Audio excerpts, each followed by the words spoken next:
Okay, let's unpack this. Harry Potter's 13th birthday at the Dursleys. Yeah. 13, I mean, that's usually a milestone, right? You expect something. Some kind of acknowledgement, at least. But for Harry, nope. Same old story. Ignored by his relatives, 0 cards. Nothing. And the only, concession, letting Hedwig out at night. And even that had strings attached. Exactly. A strict promise. Yeah. Don't contact your friends. It's just bleak. It really is. But you mentioned that little bit of freedom for Hedwig. Yeah, just that tiny flicker. Well, I think that small allowance, it sort of mirrors Harry's own deep longing for, well, escape and connection. That makes sense. It's a subtle way the author throws us right into that core yearning, the thing that drives him in this 3rd year. Right. And that yearning, that need to break free and figure things out, it's exactly what we're diving into today. Harry Potter's 3rd year at Hogwarts. Prisoner of Azkaban. It's a big one. Definitely pivotal. So we've got some sources to help us navigate. We've looked at the Wikipedia page for the book, gives us the basics, publication, reception, adaptations, that kind of stuff. Good context. And then we're going straight into the book itself, focusing on those key chapters, those moments that really show what this year was all about. And it's such a shift, isn't it? Year 3, if you look at the whole series, this is where things get, well, more complex, morally ambiguous. Absolutely. It really changes how we see the wizarding world, the characters. The sources should help us see how this year sets up so much of what comes later. The challenges, the big reveals. Yeah, it really lays the groundwork. So for you, the learner, our mission here is to give you a clear, insightful look at Harry's 3rd year. You want to point out maybe some overlooked details, some surprising links, really get into the whole serious black mystery. And the character transformations. They're significant. Definitely. Plus, introducing some really key figures and ideas that echo through the rest of the books. We'll try to keep it engaging, avoid just dumping information. Keep that information overload monster away. Exactly. So, okay, where do we start with this incredibly packed year? Well, I think the logical place is Harry's summer. Yeah. Privet Drive. Leading up to Hogwarts. Right. Those first few chapters, they just powerfully show how unhappy he is, how much he craves any word from Ron and Hermione. 5 weeks. Total radio silence, basically. Yeah. It's almost exactly like the summer before, isn't it? Yeah. Just that tiny change with Hedwig. You can feel his frustration building. Oh, absolutely. Especially when he's sneaking around trying to write letters, knowing he could get in serious trouble just for trying to connect with his real world. And then Aunt March shows up. Oh, boy. And that just throws fuel on the fire, doesn't it? Her cruelty comparing him to Dudley just pushes him too far. Those comparisons were brutal. That whole St. Brutus's Secure Center nonsense. You feel Harry just simmering. Yep. And then, bang, accidental magic. Aunt Marge inflates like a balloon. Hilarious, but terrifying for him. And he just leaves. Makes that split-second decision to get out. And what's interesting there is his immediate fear. It's not Voldemort he's instantly worried about. So it's expulsion. Exactly. Getting kicked out of Hogwarts. Oh. Breaking the decree for the restriction of underage wizardry. It shows how much Hogwarts means to him. It's his home, his sanctuary. So true. And his escape. The night bus. Pure chaos. Utter chaos. That purple triple-decker bus appearing out of nowhere. Yeah, the blur of streets. Stan Shunpike being, well, Stan. Enthusiastic is one word for it.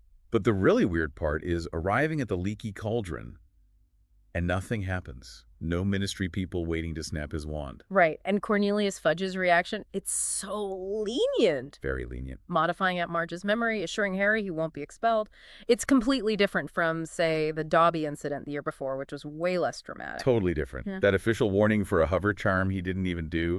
And now this, it feels off. Decidedly odd, yeah. And the Minister of Magic himself is there. Right. Just waiting for him. That's not standard procedure for a bit of accidental magic. Yeah. Makes you wonder, what's really going on here? Plants that seed of intrigue immediately. And amidst all that confusion, Hedwig turns up. Safe. Ah, yes. That must have been such a relief for him. Huge relief. A little bit of comfort in a very weird situation. And those Dursley-free weeks he gets at the Leaky Cauldron? That's a taste of the freedom he wants so badly. A total contrast to Privet Drive. Then it's Diagon Alley time. Which is always magical, isn't it? Even after 2 years, it still has that buzz. It really does. New discoveries around every corner. But Harry seems a bit different this time, doesn't he? He's got his gold from Gringotts, but he's actually thinking, holding back a bit. Yeah, showing some restraint. He's tempted by the gobstones and the galaxy models, but he doesn't just buy everything. It suggests he's maturing, maybe, thinking long-term instead of just instant gratification. Definitely. Starting to understand the value of his resources, although that restraint is seriously tested by one particular item. Oh, the firebolt. In quality Quidditch supplies. Yeah, that threw a spanner in the works of his newfound prudence. How could it not? The description. Streamlined ash handle, diamond hard polish, individually numbered. 0 to 150 in 10 seconds. You could just feel the speed reading about it. It's no wonder he was obsessed, even with a perfectly good Nimbus 2000. It's the dream broomstick, isn't it? The ultimate symbol of Quidditch prowess. Totally. But Diagon Alley this year isn't just about shiny new brooms, is it? There's some darker stuff creeping in. Definitely more ominous elements, like that window display at Flourish and Blots. The Monster Book of Monsters. Yeah, Books literally trying to bite each other in a cage. it's quite the image. Vivid and unsettling. And then you remember Hagrid mentioning it last year, saying it might be useful for care of magical creatures. Suddenly that sounds kind of terrifying. It's funny, but also a bit foreboding, isn't it? No. A hint about his new class. But then there's that other book encounter. Ugh, yeah. Death Omens. What to do when you know the worst is coming. That cover image. The huge black dog with gleaming eyes. It's seriously disturbing. And the shop manager warning him about seeing omens everywhere, specifically mentioning the Grim. Yeah, that plants a seed of real unease in Harry's mind. And ours, too. Classic foreshadowing.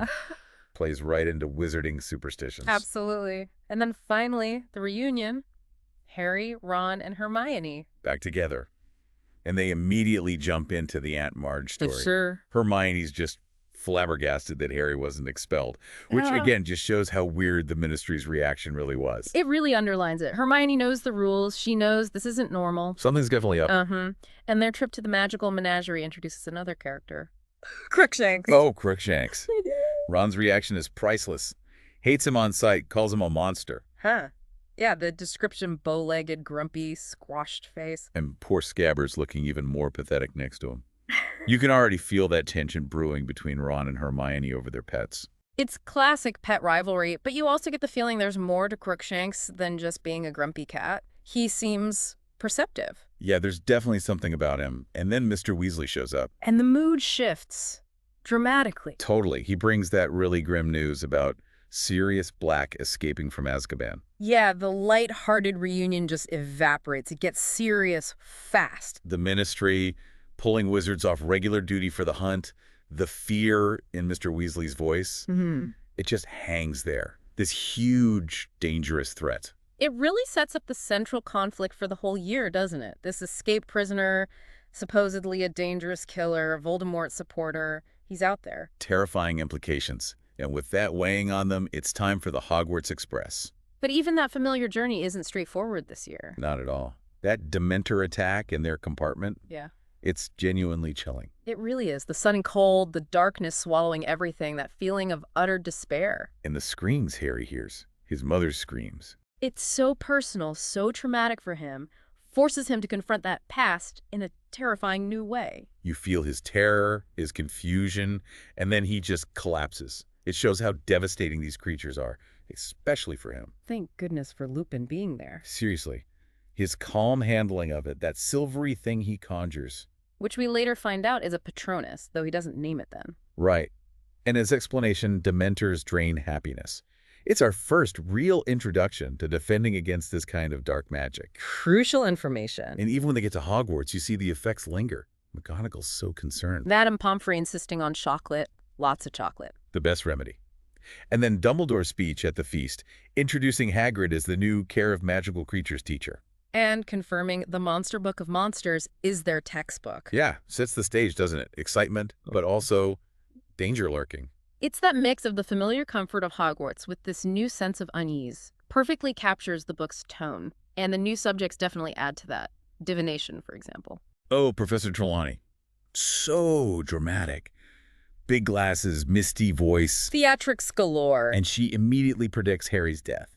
Sees the Grim in his teacup like 2 minutes into the first class. Can't get much more ominous than that. But then you have Professor McGonagall's reaction. Oh, priceless. Her skepticism is just perfect. Saying Trelawney predicts a student death every year and none have actually happened. Brilliant. It cuts the tension a bit. Much needed humor. And then moving from tea leaves to something much more solid, care of magical creatures with Hagrid. And hippogriffs. Talk about throwing them in the deep end. Hagrid's enthusiasm is great, but yeah. He warns them hippogriffs are proud, easily offended. And Malfoy immediately proves him right. Deliberately insults Buckbeak. Foolish move. And Buckbeak reacts, which unfortunately starts a whole chain of events with serious consequences for Hagrid. Absolutely. And meanwhile, Sirius Black is still out there, so the Dementors are all around Hogwarts. That constant, chilling presence. Yeah. Especially awful for Harry, given how they affect him. And then there's the Hogsmeade situation. Harry can't go. No permission slip. It really hammers home his isolation again, doesn't it? How different his situation is from kids with, supportive wizarding families. It's a frustrating reminder he's still tied to the Dursleys, even at Hogwarts.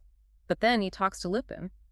Yeah, that's an interesting encounter. Yes. Lupin seems to just know about the permission slip problem without Harry saying anything. Shows a certain empathy, maybe. Or maybe he knows more than he lets on.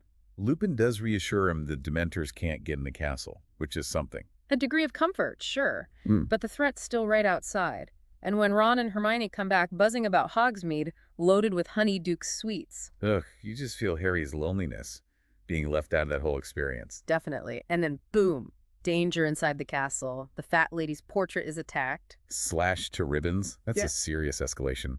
Suddenly, nowhere feels completely safe. Peeves enjoys it, of course, gleefully reporting her distress. Typical Peeves.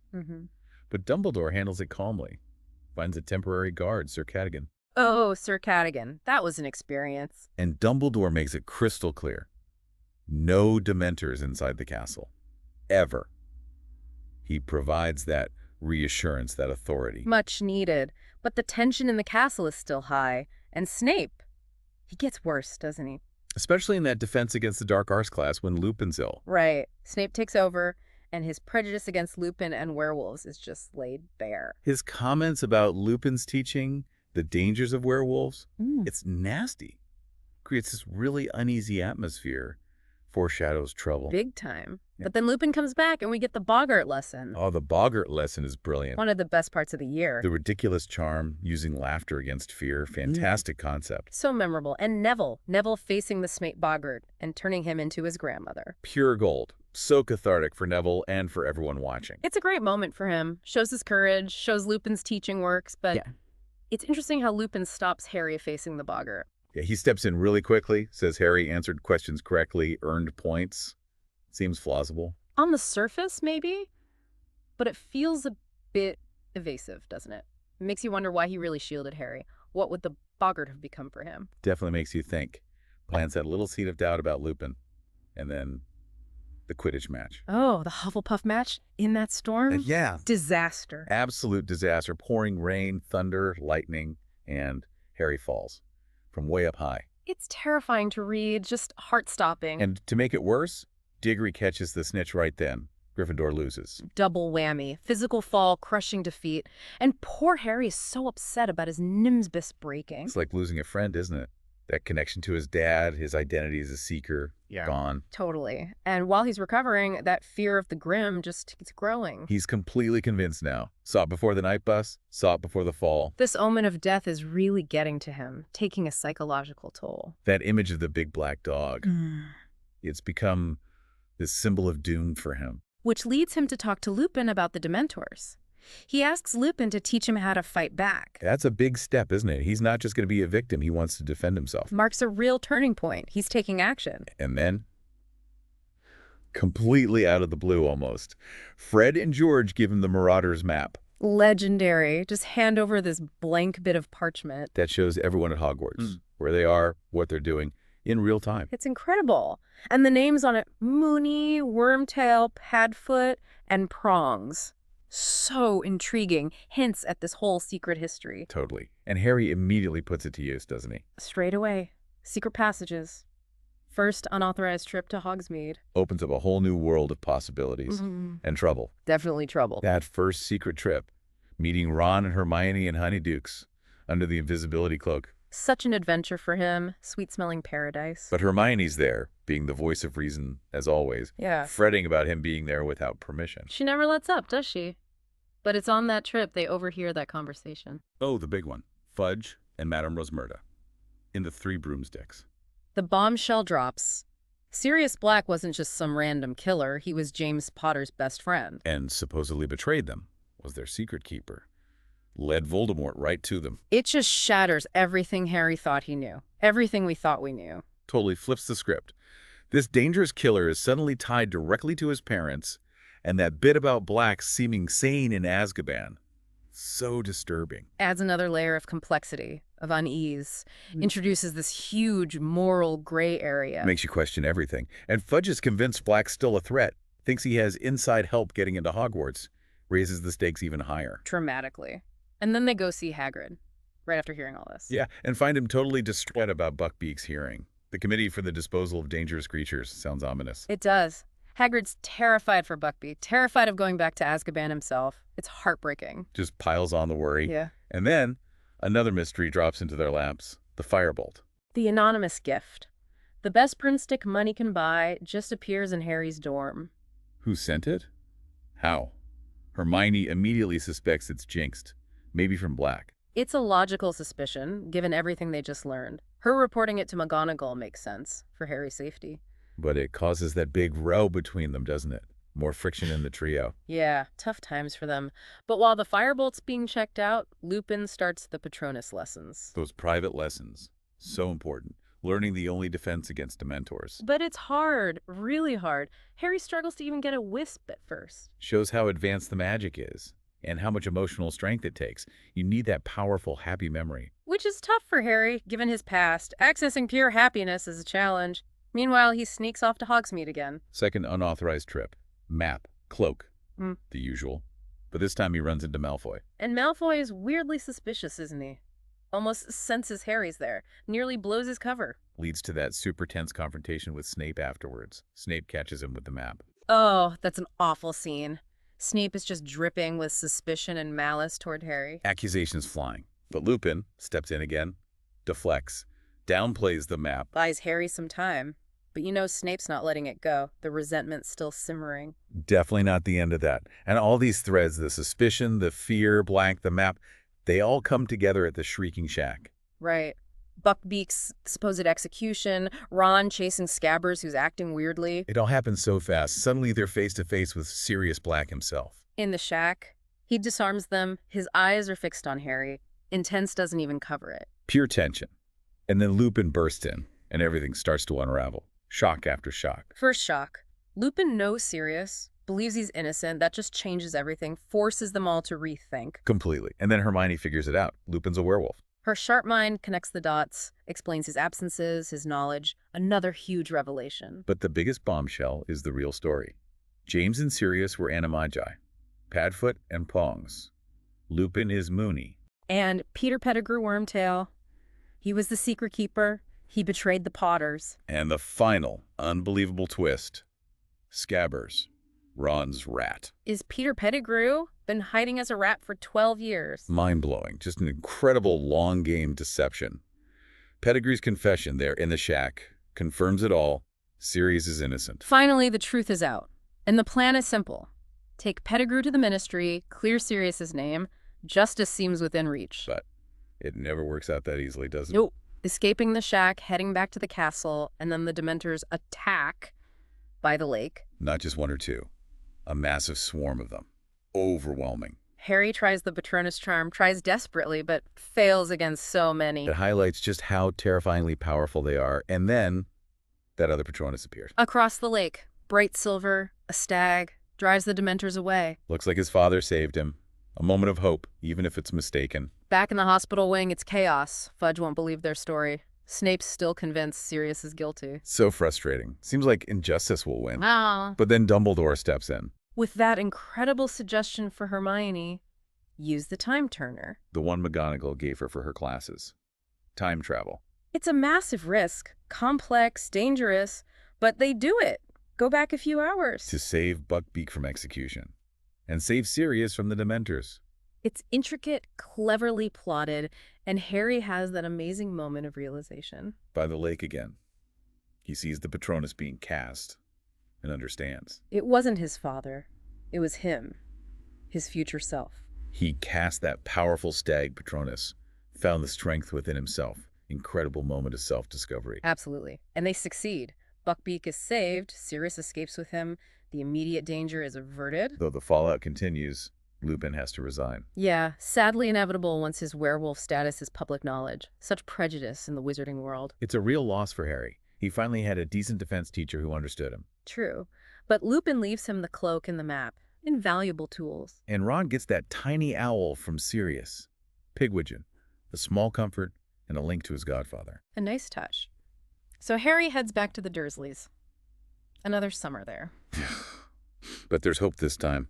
The promise of the Weasleys. Yeah. The Quidditch World Cup. A huge glimmer of light. And that final letter from Sirius, hiding out with Buckbeak, full of hope. It brings some closure to this crazy year, leaves Harry with that connection to his parents' past and a guardian looking out for him. So wrapping this up for you, the learner, key takeaways from year 3. Yeah. It's undeniably a turning point. Huge turning point. We get these morally complex characters, Sirius, Lupin blurring the lines. Okay. The shadow of Voldemort is always there. Yeah. And Harry grows so much, his magic, his understanding of his own history. And we learn about animagi, the power of the Patronus, the hidden dangers, all crucial stuff for later. Plus those present connections, right? The whole Sirius's villain misdirect. Yeah. Scabbers being pedigree. Yeah. Harry conjuring that Patronus. And the Marauder's backstory, James. Sirius, Lupin, Pettigrew adds so much depth. Time travel, too, shows Hermione's brilliance and Dumbledore's trust. Understanding year 3 is just essential for the rest of the series, isn't it? Themes like prejudice, authority failing, friendship, loyalty, they're all explored so powerfully here. We hope this deep dive gives you, the learner, a richer context for the whole saga, helps appreciate the intricate plot, the character journeys. Absolutely. So here's a final thought to leave you with. Harry leaves Hogwarts knowing the world is way more complex, more dangerous. He has this new connection to his parents through Sirius. What do you think is the biggest, most significant lesson he learned this year? Yeah, and how will knowing about his parents' friends, their history, how will that shape his choices moving forward? His understanding of the fight against Voldemort. Something to think about. Until our next deep dive, keep exploring, keep questioning.